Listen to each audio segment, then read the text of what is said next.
Good morning. कैसे हैं आप लोग? हमारा ये जब हस्बैंड चले गए थे उसी दिन का वीडियो है, बट ये अपलोड कब हो रहा है, कब जाएगा अब तक मुझे नहीं पता, क्योंकि मेरे हस्बैंड से मेरी खुद भी 2 दिन से बात नहीं हुई है। 2 दिन नहीं, सॉरी 1.5 दिन हो गया है। और अभी मुझे उनसे बात करनी है, पर मेरे फ़ोन में ना ही बैलेंस है, ना ही कॉलिंग वाला है, ना ही कॉलिंग आने वाला है, तो उनसे संपर्क नहीं हो पा रहा है। तो मुझे इनकी बहुत ज़्यादा लग रही थी, टेंशन हो रही थी, क्योंकि साथ में जाने के लिए कोई भी नहीं मिला, अकेले गए हैं वो। बस मैं यही सोच रही थी भगवान सही ठीक ठाक वो पहुंच गए हों, क्योंकि ना इंदौर में बहुत ज़्यादा बारिश हुई है। बहुत बहुत जो इंदौर से होंगे उनको पता होगा कि बहुत बारिश हो रही है, फ्राइडे से बारिश हो रही है। और हमारे यहाँ जबलपुर में भी बहुत बारिश हुई, उसका मुझे ज़्यादा टेंशन हो रहा था, क्योंकि आपको पता है कि लास्ट टाइम वो अकेले गए थे तो उनको ठंड लग गई थी। और मेरे हस्बैंड ना घबराते भी बहुत जल्दी हैं, एक्चुअली वो बहुत ज़्यादा कमज़ोर दिल के हैं, किसी भी चीज़ को लेके बहुत जल्दी सोचने लगते हैं। तो मुझे पता है उनके बारे में, इस वजह से। और बहुत कोशिश की पर हमें कोई भी नहीं मिला जाने वाला, सो वो अकेले ही गए हैं। देखते हेलो हैं हमारी एवरीवन, कब गुड बात हो पाती। मॉर्निंग। कैसे हैं आप लोग? उम्मीद करते हैं आप सभी बहुत अच्छे होंगे। और आज मेरे मोबाइल में नेट नहीं है, क्योंकि मुझे नहीं पता कि मैं वीडियो अपलोड कर पाऊँगी कि नहीं कर पाऊँगी। अगर डलवा पाई तो ज़रूर, क्योंकि ये भी नहीं है मैं किससे बोल के डलवाऊँगी। और फ़ोन कॉल्स के लिए मतलब बैलेंस भी नहीं है। मुझे नहीं पता था कि ख़त्म होगा, अभी एक्चुअली दिमाग में ऐसा चला ही नहीं, तो मेरी उनसे भी बात नहीं हुई है। एक्चुअली इतना भी बैलेंस नहीं है कि फ़ोन आ भी जा सकता है, नहीं जा सकता है। और अभी करीब 8 बज रहे हैं। खैर रात में तो नींद आई नहीं, ऐसे भी नींद नहीं आती थी, और ये नहीं है तो भी अच्छा नहीं लग रहा है। तो अभी बस हमने चाय बनाई थी, तो चाय पी रहे। आ जाइए आप भी चाय पी लीजिए। देखती हूँ उनसे बात करने के लिए तो मुझे डलवाना पड़ेगा, क्योंकि 9 साढ़े 9 बजे वैसे ही वहाँ पे पहुँच जाते हैं, या फिर कोई दिखता है तो डलवाती हूँ, नहीं तो मुझे ही जाना पड़ेगा देव को लेके इस हालत में। देव आप चाय पी रहे हो? चलिए फिर हम चाय पी लें, फिर उसके बाद मिलते हैं आपसे। तो बस यहाँ पे आंगनबाड़ी वाली आई थी, दीदी बैठी हुई थी, और मैं उनको भी चाय पिला रही थी। तो वो आके यही पूछ रही थी कि तुम्हारा जैसे कि हाई रिस्क की प्रेगनेंसी में है, तो तुम्हें अभी कोई तकलीफ़ है कि नहीं है, क्योंकि अ, अगर जिसको कोई प्रॉब्लम है तो वो घर घर आके और पूछ लेती हैं। वैसे मुझे जाना था आंगनबाड़ी, पर वो घर ही आ गई थी।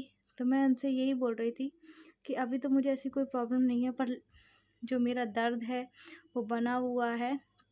और हर बार की तरह मतलब जैसा मैं उनको बता रही थी कि ऐसा कोई प्रॉब्लम नहीं है, पर दर्द नहीं था उस टाइम जब पिछली बार गई थी, बट अभी पेन है। तो वो बोले कि ये दर्द अब तुमको रहेगा ही रहेगा, इसके अलावा कोई दिक्कत हो तो बताओ। मैंने कहा कोई प्रॉब्लम नहीं है। अच्छा, फिर उनके जाने के बाद हमने यहाँ पे सूजी का हलवा बनाया था। और अब आप सोच रहे होंगे थोड़ा सा कच्चा सूजी है, तो मुझे नहीं पता, पर भूख एकदम से इतनी तेज़ लगी ना कि हमें बस लगा सूजी कैसे भी भूंज के हम खा लें। और वो आंगनबाड़ी वाली दीदी भी यही बोल के गई हैं कि तुम घी खाओ, और चाय में घी हो, गरम चीज़ें हों, ये सब चीज़ें ज़्यादा अपनी उसमें लेकर आओ, तो उससे कुछ हो सकता है। बहुत सारी चीज़ें ऐसी समझाई, मैं क्या बताऊँ आप लोगों को। और अच्छा, आप ये भी बोल रहे थे आरती जी आपकी सासू माँ अभी कहाँ है? एक्चुअली मेरी जो नंद है ना, उसको देखने वाले आए थे, अचानक ही आए थे, अभी उसकी शादी नहीं हुई है, तो फिर वो चली गई थी। और जिस दिन मेरे हस्बैंड गए हैं उसी के एक दिन पहले ही वो गई थी। तो देखिए वो उनकी अगर कोई देखने वाले आ रहा है तो घर में भी किसी का होना ज़रूरी है। तो फिर मैंने कहा ठीक है आप चले जाओ। और यहाँ पे बस मैं बैठ बैठ के आज काम कर रही हूँ। और इस तरीके से आप वैसे भी पूरा मेरा घर फैला देख रहे होंगे, क्योंकि नहीं कर रही थी मैं काम, और ना ही मेरी इच्छा थी, ना ही मुझसे बैठते बन रहा था। पर आंगनबाड़ी वाली जो दीदी थी ना, आशा कार्यकर्ता, उन्होंने यही बोल के कि जितना हो तुम बैठ के काम करो, घुटनों के बल इसी तरीके से बैठ के काम करो, क्योंकि लास्ट मंथ में ये सब ठीक रहता है। और हो सके तो एक्सरसाइज करो जो भी होती है। तो बस मैंने आज से स्टार्ट किया है। आप भी देख लीजिए कि 9 मंथ में बहुत बहुत बहुत प्रॉब्लम होती इस तरीके से बैठकर खासकर करने में, क्योंकि एक तो पेट भी दबता है, ऊपर से ये सब। खैर अभी भी मेरी हस्बैंड से बात नहीं हुई थी, पर इसी वीडियो में आधा 1 घंटे बाद मेरी उनसे बात हुई है। तो बोल रहे थे कि आरती मैं पहुंच गया हूँ, मेरा टेस्ट हो गया है, बट रिपोर्ट जो वो है 4 बजे आएगा रिपोर्ट, क्योंकि इस बार मतलब कि उनका लेट टेस्ट हुआ है तो लेट रिपोर्ट आएगा। और जिस लैब से उनका टेस्ट होके आता था, अब उस लैब में नहीं कराया है, उन्होंने मेट्रोपॉलिसी वाले लैब में कराया है। क्योंकि आपको बताया था मैंने लास्ट बार की उनका यूरिक एसिड वगैरह बढ़ा हुआ था। तो पर मैंने ही उनसे कहा था और सर ने भी कहा था कि तुम दूसरी लैब से चेक कराना। बाबू गिर जाओगे, बाबू गिर जाओगे आप।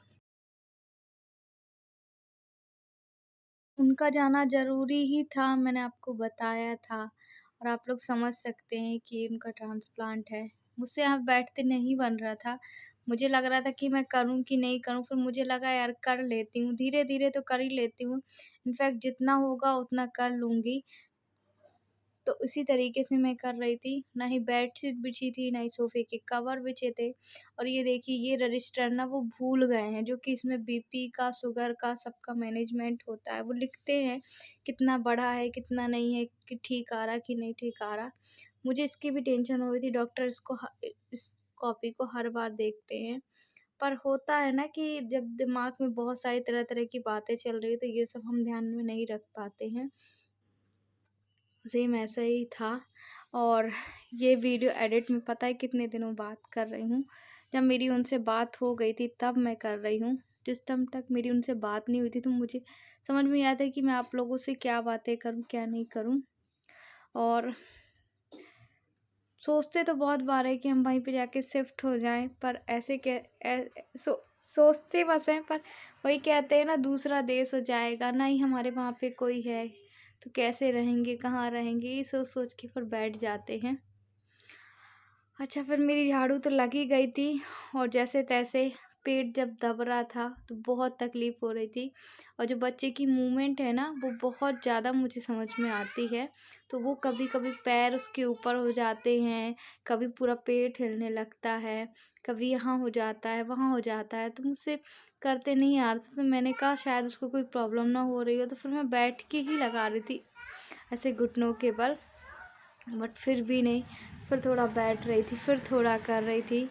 तो मुझे लगता है कि सभी के साथ ऐसी प्रॉब्लम तो बनी रहती होगी, हाँ, प्रेगनेंसी के लास्ट मंथ में।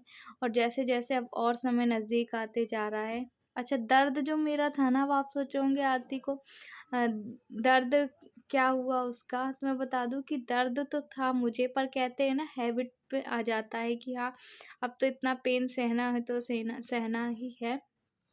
सेम वैसा भी मेरे अब डेली के रूटीन में आ गया है। और अब देखते हैं नेक्स्ट वीक हम सोनोग्राफ़ी कराएँगे, और उसमें भी पता चल जाता है। अभी तो उसमें ऐसा कुछ पता नहीं चला। अच्छा आप लोग बोल रहे थे कि आरती आपके ही बच्चे का हेड कैसा है? तो हेड का जो पोजीशन है ना मेरे बच्चे का, वो नीचे की ओर आ चुका है, जो कि हमने प्राइवेट सोनोग्राफ़ी में कराया था। पता नहीं मैंने आपको उसमें बताया कि नहीं बताया। तो भी बच्चे का हेड है वो नीचे की ओर है, पैर और जो भी हैं वो ऊपर की है, ऊपर की ओर ही है।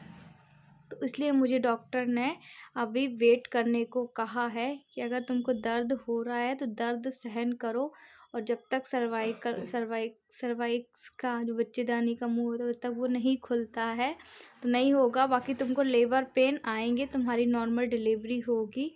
इसका ही एक संकेत तो हो गया, और डॉक्टर इसी को देख के कंफर्म भी कर लेते हैं। और जो नेक्स्ट सोनोग्राफी होगी ना, तो मेरी गिरने के बाद होगी सॉरी, नेक्स्ट वीक में। और डॉक्टर से विजिट भी हम नेक्स्ट वीक ही करेंगे। देखते हैं अब जो होता है वो तो आप लोगों से शेयर करेंगे ही, और उम्मीद करते हैं कि आप हमारा सपोर्ट ज़रूर करेंगे। अदरवाइज़ आपके सपोर्ट के बिना कुछ भी नहीं है। और मुश्किल में हूँ, पर डेली अपलोडिंग वीडियो इसलिए कर रही हूँ क्योंकि आप लोगों का प्यार और सपोर्ट यूँ बना रहे। और पूरे घर में मैंने यही सोच के काम किया था कि अब मेरे हस्बैंड से बात हो गई तो मुझे अच्छा लग रहा है। हालाँकि टेस्ट बस हुआ था, उनका रिपोर्ट वगैरह नहीं आया था। और काम कर रही थी, वीडियो वीडियो कैमरा भी फंसा दिया था मैंने कि वीडियो मेरा बन रहा है, तो मुझे ये लग रहा था कि चलो अच्छा है, वो मुझे देखेंगे इस तरीके से काम करते हुए कि हाँ आरती कुछ कर रही है, तो शायद उनको ये थोड़ी सी टेंशन कम होगी कि आरती कुछ सोच नहीं रही है, वरना वो यही सोच रहे थे कि आरती को तकलीफ़ होगी। और मैं अपनी तकलीफ़ ज़ाहिर नहीं करना चाहती क्योंकि उनके सामने मेरी तकलीफ़ बहुत फीकी है और इस समय उनको चाहिए कि सपोर्ट की ज़रूरत है ना। तो ख़ैर अभी पता है आप लोगों को मैं वॉइस ओवर कहाँ बैठ के कर रही हूँ। देव की इधर आई हुई थी, मतलब हम उसका दूसरी जगह एडमिशन करा रहे हैं, तो पास ही में आई हुई थी ऑनलाइन फॉर्म भरने। आधा प्रोसेस हस्बैंड करके चले गए थे, आधा प्रोसेस जो मुझे करना था। तो इसमें बहुत ज़्यादा टाइम लगता है क्योंकि ये आरटी से होता है, तो मैंने कहा मैं बैठ के आराम से करा लूँगी। और उन्होंने बुलाया था क्योंकि जो उसका पोर्टल है ना ऑनलाइन वाला, फ्री सेवा वाला, वो 23 जो मार्च चल रहा है तब तक बस खुला रहेगा। तो मैंने कहा इतना तो मैं करवा ही सकती हूँ जब तुमने आधा काम करा लिया है तो। सोचिए, इतना सब होने के बावजूद ही मुझे ये लग रहा है कि सब कुछ अच्छे हो जाए, सब कुछ ठीक-ठाक से हो जाए। और पता है कि मैं उनको इस टाइम इतना मिस कर रही थी, इतना कर रही थी। सारी रात यही सोच रही थी कि पता नहीं वो कैसे होंगी, कैसे नहीं, क्योंकि ओवरनाइट का ट्रेन रहता है ना? आपको भी पता है जो इंदौर जबलपुर वो ओवरनाइट ही चलती है। तो मुझे यही लग रहा था और मैं कभी भी अकेले नहीं सोई हूँ, तो ना मुझे नींद आ रही थी। वैसे भी मुझसे सोते नहीं बनता है, कभी करवट इधर बदल रही थी, कभी उधर। एक डर भी लग रहा था कि क्या होगा, क्या नहीं होगा, अकेले वो गए हैं। और जब वो अकेले गए हैं ना, तो मैं ऐसा ही घबराती हूँ और स्वाभाविक बात है यार घबराना। जो कि अगर आपके लाइफ पार्टनर कोई प्रॉब्लम हो और वो अकेले कहीं जाए।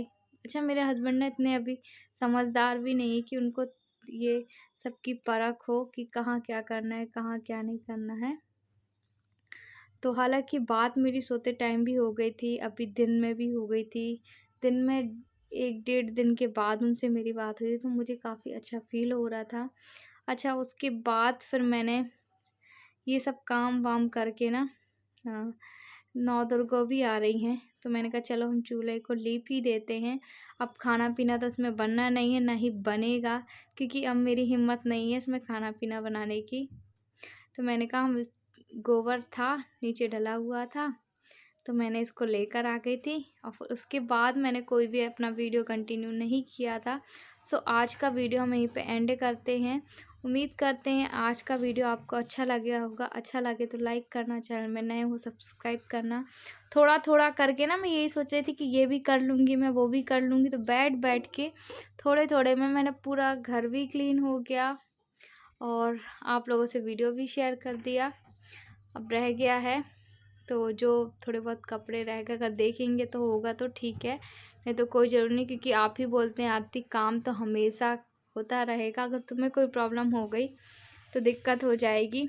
और ये चीज़ें मुझे बाद में समझ में आती हैं, बाद में फ़ील होती हैं कि काश मुझे ऐसा नहीं करना था, काश मैं ऐसा नहीं करती तो शायद ये प्रॉब्लम नहीं होती।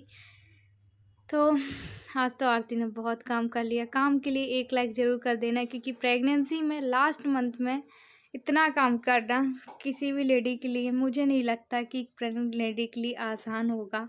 मेरे लिए तो नहीं था। यहाँ पे देव भी उधम कर रहा था, ट्राइपॉड बार-बार हिला रहा था। मैं उसको बोल रही थी रहने दे बाबू, रहने दे। पर होता है ना कि बच्चे को देखना, घर का काम मैनेज करना, खुद को सँभालना बहुत मुश्किल होता है। देखते हैं हम खाने में क्या बनाते हैं। वैसे हस्बैंड रहते थे तो वो बना देते थे खाना, और अकेले का मेरा मन भी नहीं हो रहा था कि मैं कुछ बनाऊं ना बनाऊं। पर मेरे साथ देव था और एक नन्ही जान और मेरे ऑलरेडी अंदर है। खुद के लिए होता तो 10 बार सोचती भी कि नहीं बनाऊं, पर दोनों के लिए तो मुझे कुछ ना कुछ बनाना पड़ेगा। तो मैंने कहा चलो ठीक है, हम दाल चावल बना लेते हैं।